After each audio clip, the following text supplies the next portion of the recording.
putting ourselves out there. It can be a raw experience, whether through courses or podcasts or social media or speaking live in front of an audience.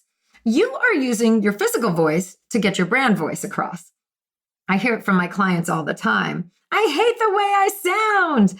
It takes some time for people to settle into hearing themselves, and it is definitely a skill to be an orator. Today, I've got an interview with an amazing woman who calls herself a vocal scientist. Professor Kelly is a vocal coach who specializes in the anatomy and science of the voice. As one of 11 Estill mentor and course instructors in the whole United States, she brings an elite level of expertise. Her students, they can be found on American Idol, meeting with the producers of The Voice, on YouTube, Spotify, in Disney shows. All of them are using science to propel their voice and artistry to the next level. And she even voices a character for the video game League of Legends. That game has 67 million downloads. So, that's some stage. But what I love most about her is the philosophy that she leads with. No matter what, bring you. We've all got a little something that makes us special. This is a super cool episode. Let's get to it.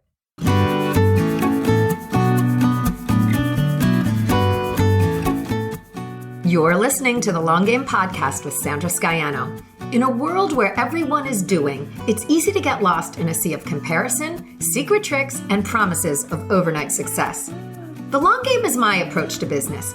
The actual day in and day out philosophy that you have to show up, you have to do the work, and there's no quick fixes for long-term success. I'm a web designer, digital strategist, and energetic thinker, and I'm here to share the process and lessons I experience with my clients daily who are going through the same struggles of building a business as you are. We'll hear from successful entrepreneurs sharing their long game strategies, and I'm fun, so we're going to have a little fun along the way too. Thanks for being here. Let's get to today's episode.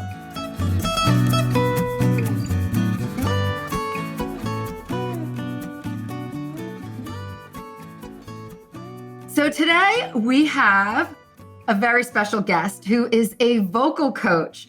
Today I have Kelly Burge with us, the Professor Kelly, as she's known in the world of singing and speaking. Welcome, Kelly. I'm so glad you're here with us today. I am so excited to be with you.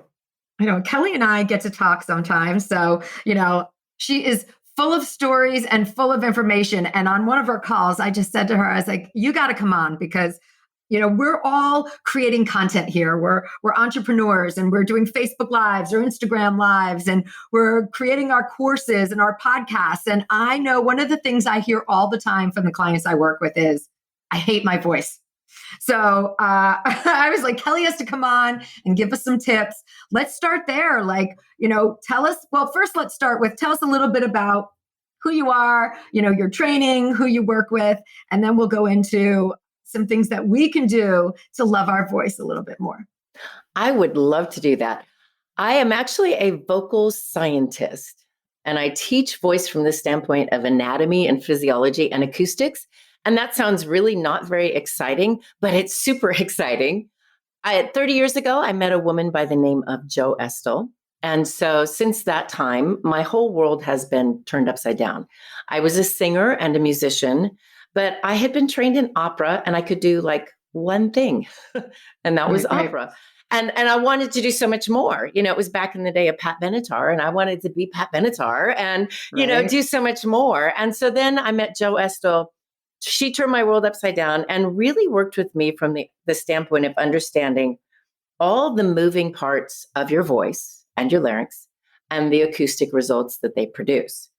Now, that doesn't sound all that exciting, but it really, my entire life did a huge 180. My kid's dad at the time was a composer for the learning company. So he was writing music for games and software. And then software got a little bit, and computers got faster, software got better, and they started putting more and more music. So all these speaking characters had to suddenly sing in character. And so since I was the singing coach at home, he started calling me on the phone. And the next thing I knew, I'm in the studio trying to help these people because his boss saw how much money I was saving them in studio time. just by saying, oh, lean back, tilt your head this way, move it this way. And they could do what Right. they You needed knew to the do. mechanics of, that's it. You work with the mechanics of the body, the physiology and anatomy. Yeah. Love it. So it was a lot of fun. So then I started listening to character voices, like, okay, this character, this little mouse character speaks in these 5 notes, and then analyzing what notes they speak in, where they should be singing, and then coaching them in the studio. And then the next thing I knew, I had an agent and I was doing voiceover. And so, that's Awesome. how I landed doing a lot of voiceover for games. So I'm Nidalee in League of Legends. So if you play that, there's like 67 million of you out there.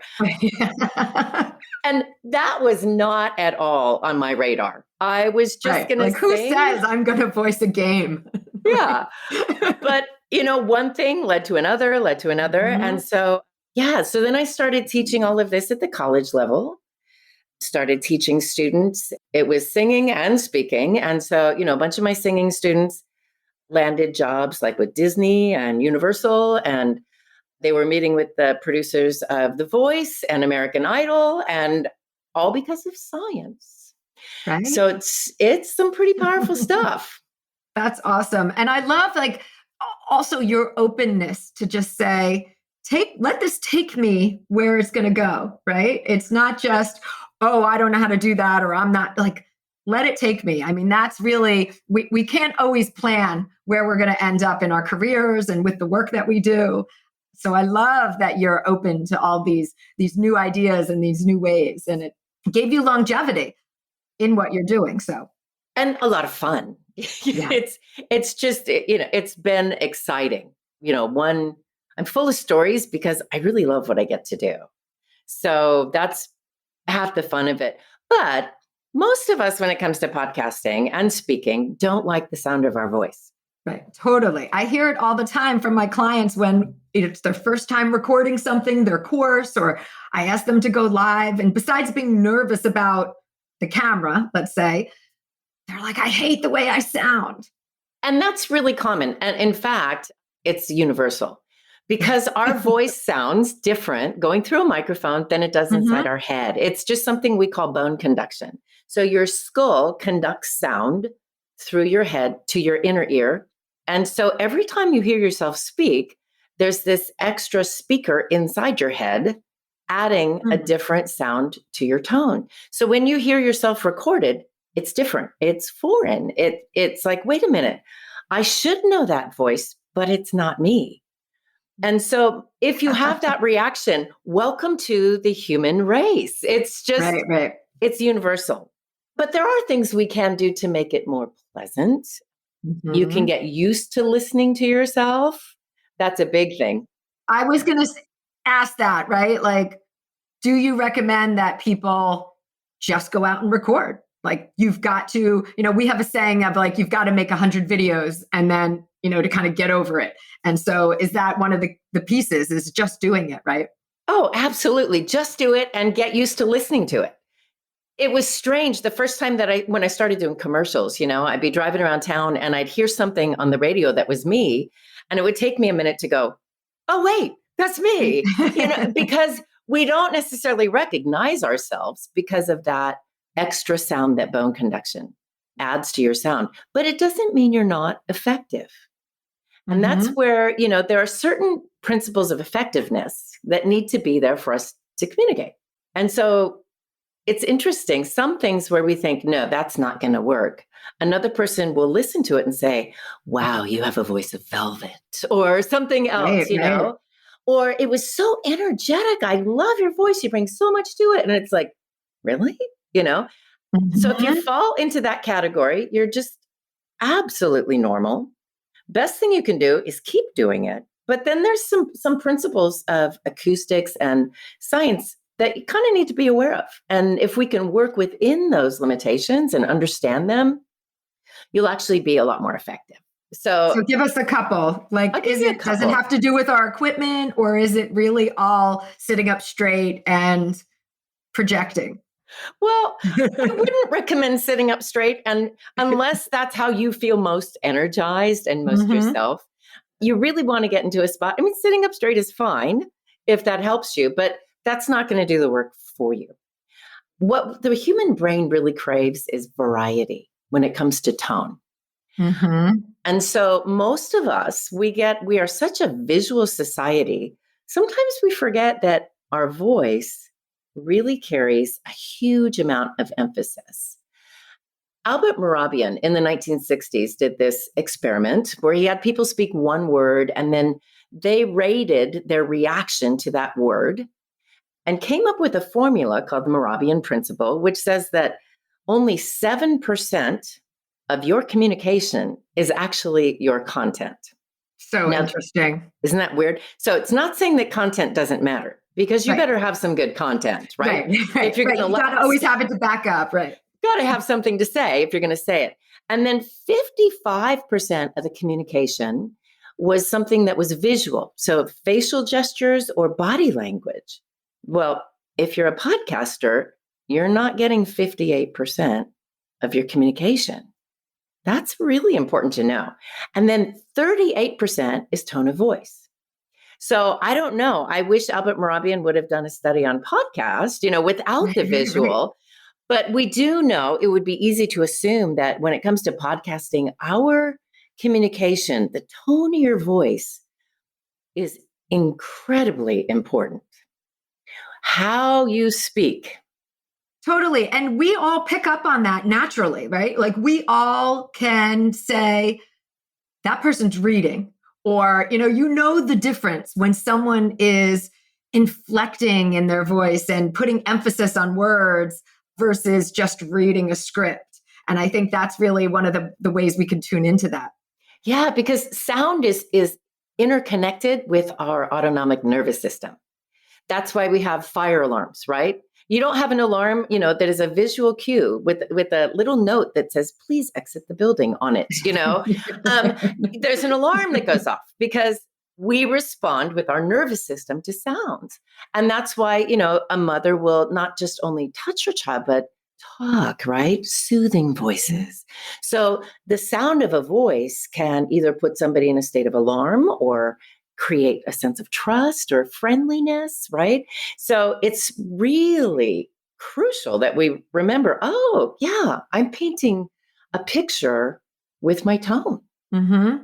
So, just think if I was talking to you in this kind of a voice, Sandra, we're having a great day today. I'm really, really excited about this. Let's get going. It sounds like I'm maybe a used car salesman. You're sort of a little bit on the alert with that.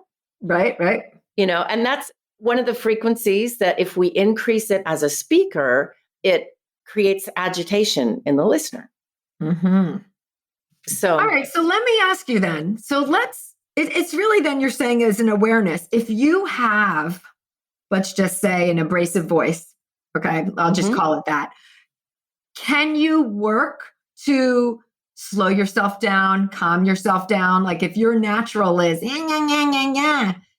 can you work on that? absolutely. Soften your audience with what you're saying? Right.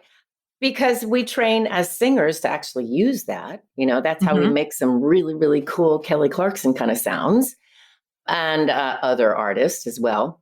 So those are all muscles. The voice has over 200 moving parts or more. It's really, and we have infinite variety. Just in this area? Wow. Just in that area. So, wow. Isn't it crazy from your larynx? Area, I was like, yeah, wow. From your larynx all the way up to the end of your nose and your lips, right? So the vocal tract. And we can let the air come through the nose and be a little bit nasalized. Or we can add some really bright twang, or we can spread that same muscle out. We can lower the larynx, and we can also lower our pitch. This is the Oprah zone. So there's so many things we can do to create different timbres, different textures. And it doesn't have to turn into character voices, although for me, it led to a lot of different character voices, which is fun. I started with inanimate objects, marbles, and unusual things that would sing. And then that led to doing all sorts of other voices. When it comes to just speaking, like you and I sitting here hanging out, we just need to become aware of the need for variety and clarity and really communicating your message in a way that is authentic to you. So I can put on a fake voice, right? I can be like, Sandra, I am here to speak with you today. And everybody would know it's put on. Right.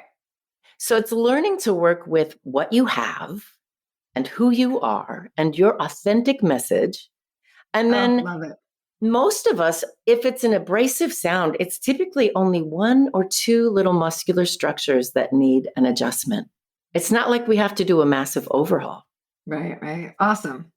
And you know what I hear when you say that? I also hear when you're speaking in that example, the use of cadence and pause. Like there's an effect that comes with how you're breaking your words and your sentences apart as well, rather than just running through them all at a high clip.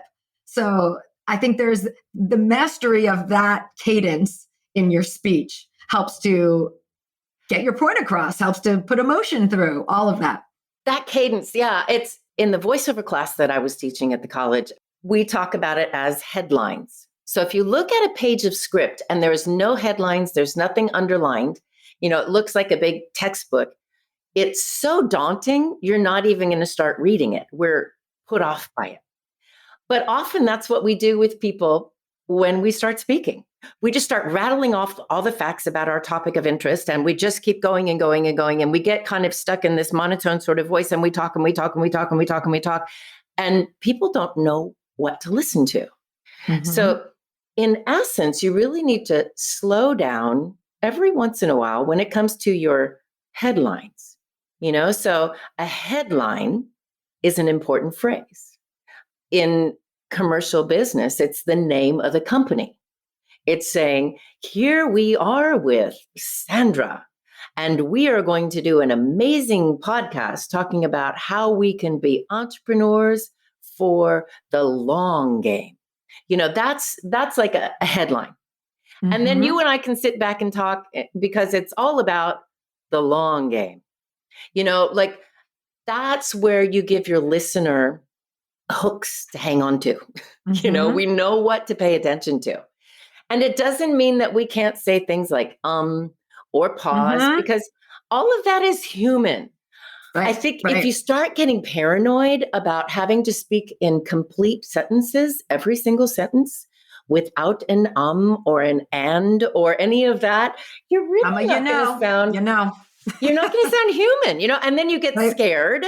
And then we have that whole thing where when you're scared, the autonomic nervous system takes over and your prefrontal cortex isn't working. Basically, your brain shuts down. And so you you got to stay out of the fear zone. If there's an in there, there's an in there. Mm-hmm. Okay. Mm-hmm. What's the big deal? I think some of that comes from too, like knowing your script. You want to have, whether it's written out or bullet pointed, whatever works for you. But the more familiar you are with your material, the bullet points are just to make sure you, in the excitement of the talk, the recording, you don't forget.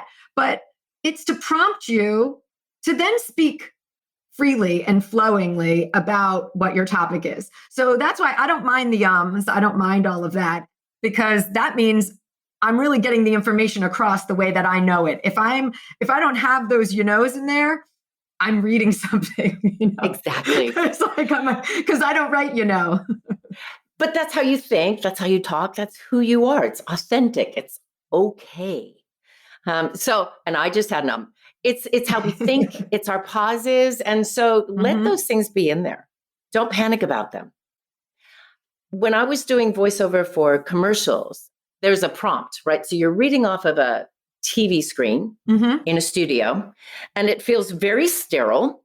And it is, because it's a soundproof room, and you're reading some script that you may not have seen. Sometimes I will have seen it before I came in, the entire script, which is great. So if you saw me riding the train in San Francisco, on BART, I would be talking to myself and reading some script, and trying to get into the character or what the content of that commercial was about.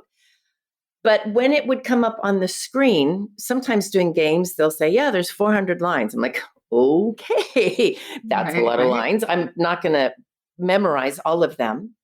But basically, I would read it off the screen and kind of say it in my head a few times, come up with, how do I feel about this?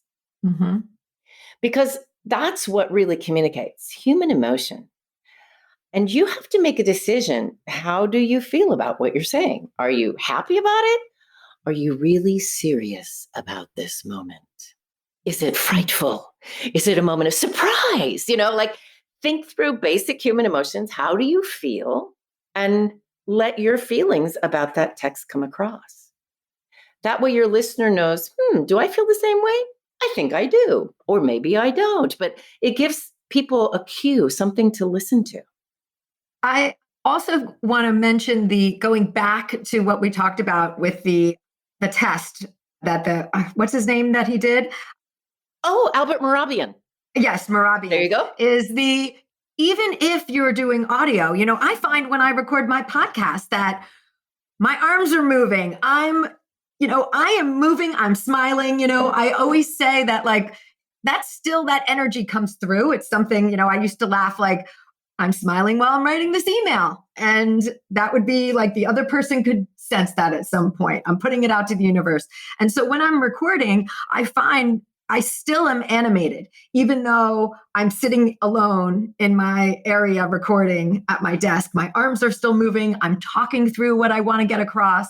So I think it goes back to Mehrabian's research that you can still feel that, even though, that helps me be less stiff and helps me loosen up by moving my arms and my body and all of that. Completely. And there's a reason why in the studio they have these big mics that have a crane. So there's a lot of room. You can gesture like crazy. It blew my mind the first time I sat in on a voiceover that, because I didn't do it. I was just watching it. I'm watching these people animate these characters and bring them to life with nothing but the sound of their voice. And it blew me away because nobody's going to see what they're doing. They weren't filming them. The characters were already drawn for this. Right. Sometimes, it goes one way or another, but for computer games back then, they had already designed the computer. And so the characters just had to voice something. And these people that were doing the acting, their arms are flailing through the air. If they were like shoving, pretending that they were pushing a boulder up a hill, they literally would be like moving this boulder up. The hell have you got it? I think we do. Yes. Okay. And there was all sorts of movement because the voice responds to that. Our voice doesn't just float in our little heads above our bodies. I know after COVID, we've all been in quarantine. We feel like these little floating heads on a screen, but it's connected to the rest of us. So the more animated you can get with your body, the more animated you can get with your face, the better off that read is going to be. And it will be authentic to you. You have your own set of inflection. Let that come through. And your audience will know the difference. Like we know when somebody's faking it. Right. And I think that's that comfortability, then the more comfortable you are, the more you do it, or just kind of letting go of that critical voice of what your voice sounds like, moving away from that piece of being critical of yourself and just letting it go. Completely. That was a big piece for me to just say, all right, I'm doing this podcast. I can do this. I can physically make this happen in terms of recording, and it was good for me. I like to speak, but I did have to put those things aside of what I sound like, this and that. And people say like, oh, I love your raspy, blah, blah, blah. Like that comes with time that people compliment you on it. But it took me a little bit too to have to, you just have to get over it, right? You have to just get over that hump. And really get over it. It's, but I would recommend you can kind of get over it in advance. Take a couple minutes before you do a podcast to really connect with the emotion of the script. If you can laugh with the person that you're interviewing beforehand, just a couple minutes of going, hey, how are you doing? Well, you wouldn't believe what happened today.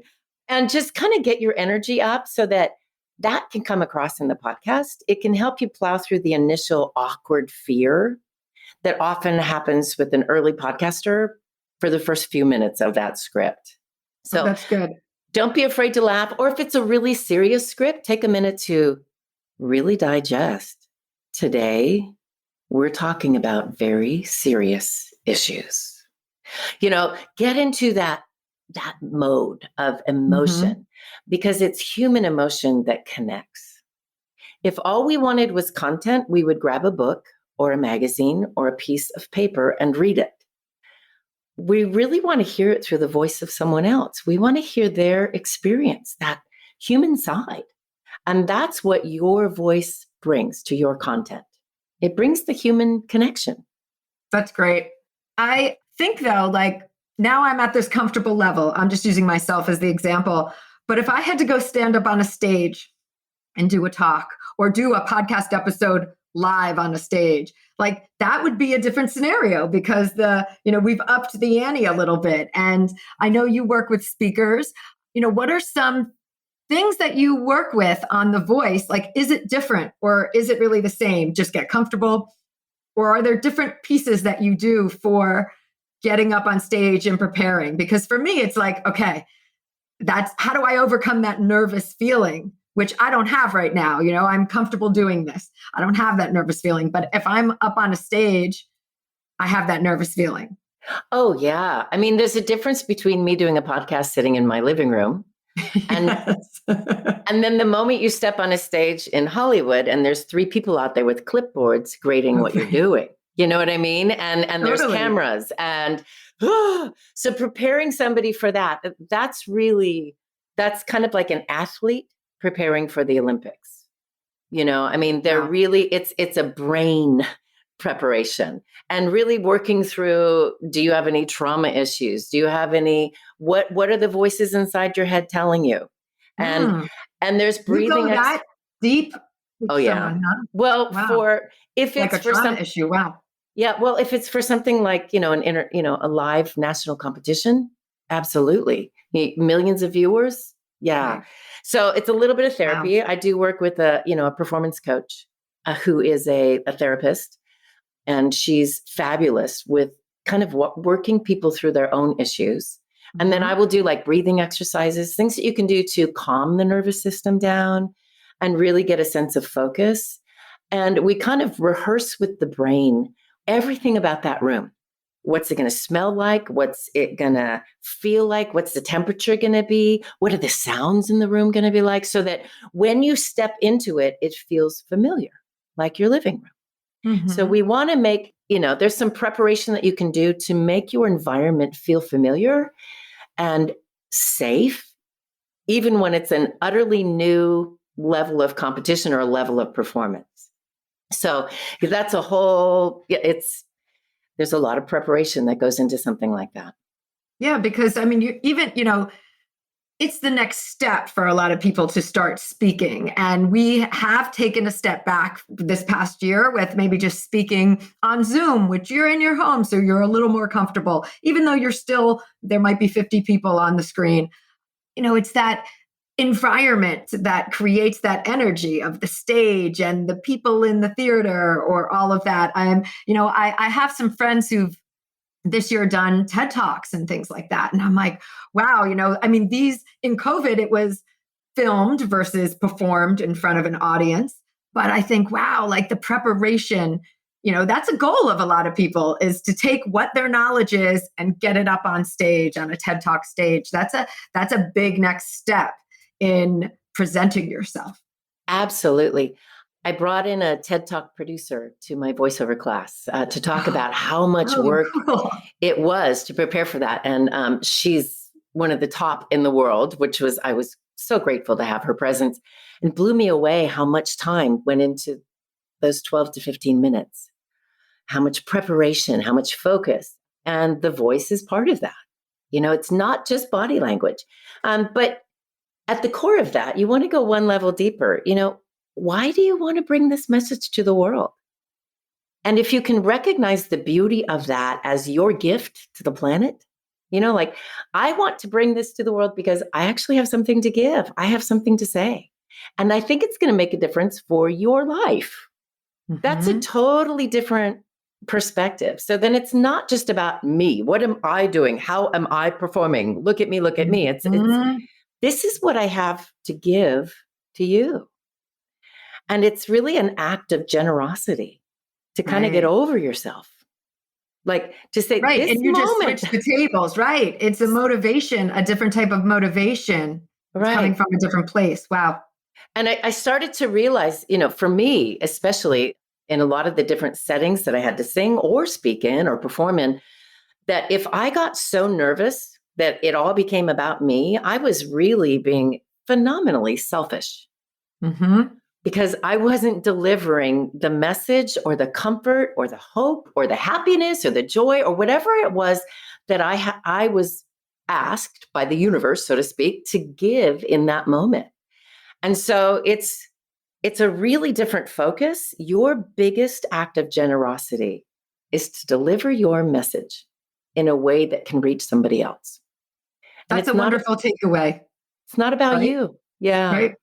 It can be in anything too. So it could be in your online course.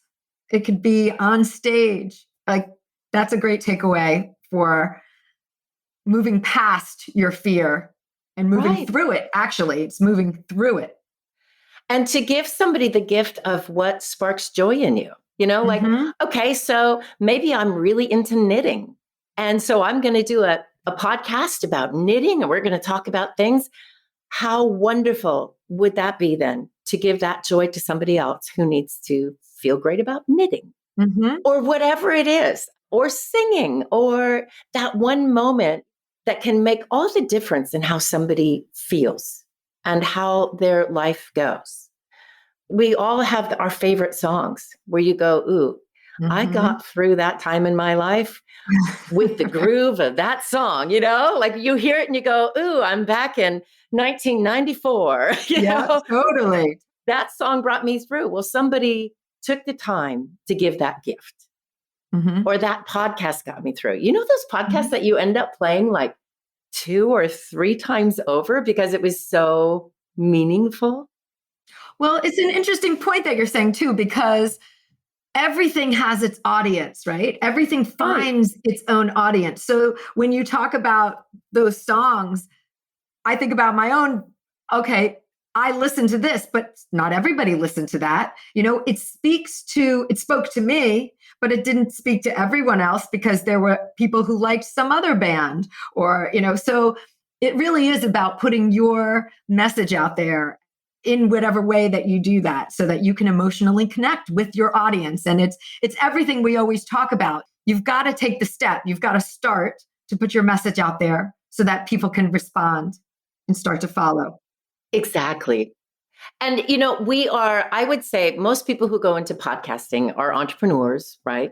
And we have that like driven type A personality, and we're prone to a little bit of perfectionism. Just saying. And I'm one of them as well. Mm-hmm. And Totally. especially when I first started recording myself in the studio, the first time I heard myself back, it was like, same reaction. Oh my gosh. I was like going to quit entirely. And it really took me a lot to get over that, and then you finally create a product and some people respond to it and some people don't. And that's the way it's going to be for every single message and every single song. And so you can Mm-hmm. either look at the people that say, oh, I don't like it. It's not really my kind of music. Or I don't like, I wasn't into that podcast. And it's like, well, then it's not for you. But for those people that it resonates with, that's where you need to keep your focus Right. and to just embrace that and let go of the perfectionism. Once again, perfectionism can be profoundly selfish because it keeps us from Mm-hmm. giving that little spark, just that Mm-hmm. tiny little moment that somebody needs to hear. Mm-hmm. And so, a lot of the voice work, the first couple stuff is I've been asked by at times, are you going into psychotherapy? Are you a psychotherapist? Because you're talking about, getting over yourself and getting over your fear and all these things. But often those are the obstacles that stand in the way of our voice. It's so interesting because I hear it from several different people who've been guests on this podcast. Like, there's a therapy thread that goes through whenever you're working with anyone else, right? Because whenever we come into a relationship, a working relationship, whether it's a stylist or a vocal coach, like you bring your baggage with you, right? So whoever's helping you to be your best in whatever area has got to kind of chip away at some of the pieces that you're bringing as obstacles. I mean, I deal with it in marketing as well, and in digital marketing. People are scared of tech, or they have all kinds of hangups about putting themselves out there. Mm-hmm. So we all kind of have this therapist role that we play to a certain extent, just to help people get to the other side, the transformation. Right. And it's about just self-awareness and growth. Mm-hmm. And the more we can grow as individuals, the better off all of this will be. With our voice, it's kind of like learning tech. That initial phase with technology where it's that love-hate relationship. And initially it starts off as a hate relationship, where you're just trying to figure out this gear. Nothing works for me. And you're trying to plug it in. And then the next thing you know, it's a tool that you can use. And so the same thing with the voice, understanding movement of the larynx, connection of the vocal folds, things that you can do to clean up the tone that you have when you need that really clean sound, the medical read, things like that. They are tools. Those are just physical movements. And at first it may seem a little awkward to try these things out. And then the next thing you know, it's just a tool that's in your toolkit, something that you use. So when I first started working with students at the college, I would begin to tell them, the first semester, you're not going to like this. You have to learn all the names because it was science for the first semester. So I said, so just give me 8 weeks before you make a decision on this course, because you're not going to like it for a while. It's a steep climb. You're learning names and parts of things. What's the palatal glossus? What is the middle pharyngeal constrictor muscle? My eyes just went really wide, everyone. False vocal folds, and how do formants of vowels and harmonics work, and all of that, and what's interharmonic noise, things like that. So they're tools, and it's a little bit of an upward slope when we first start learning vocal science. But as soon as you get through those 8 to 10 weeks, it was so much fun. And so from then on out, and I kept telling them, by second semester, you're going to love this class. You will. You're going to love it. And they do. I'm like, okay, so second semester, I want you to write down everything that you want to do with your voice. So do you want to do a voiceover? Do you want to read an audiobook? Do you want to riff like Christina Aguilera? Do you want to do opera? Do you want to, what is your big goal? And just to write down those goals and to say, by second semester, you're going to have the tools to do whatever those goals are. Wow, that's cool. And it's a lot of fun because it helps people. We start with their goals. What are your goals? And how do you want to communicate? And then here are the tools to help you get there. So it's like learning technology. Here's some great tools. You have to have somebody kind of show you your way around. If you're like a normal person, You need your guide. You need your guide. You need your guide. And same thing with the voice. This was not anything on my radar. I started college as a classical pianist and a composer, and then I fell in love with singing. So I started taking voice lessons. And it wasn't until after college when I met Joe Estill that I learned, oh my goodness, my voice can do so much more that I had no idea was possible. That's cool. Yeah. And that was it was the start of a lifelong journey. Right. So those of you with podcasts, connect to your message, connect to the emotion, and don't be afraid to give that gift to the world. We need it. Thank you so much, Kelly. The Professor Kelly, thank you for being here. And we're going to have links to where to find Kelly in the show notes. And you guys could reach out at any point and connect with her if you're on your next step of your speaking or vocal journey. Kelly, thank you so much. Thank you. And it's so much fun. Every voice deserves to be heard. And so that's your takeaway. Your voice, your message deserves to be heard. Thanks for joining me today. You can access more info in the show notes at thelonggamepodcast.net. If today's show connected with you in some way, please share it with your friends or hop on iTunes and leave me a review. Until next time, keep playing the long game.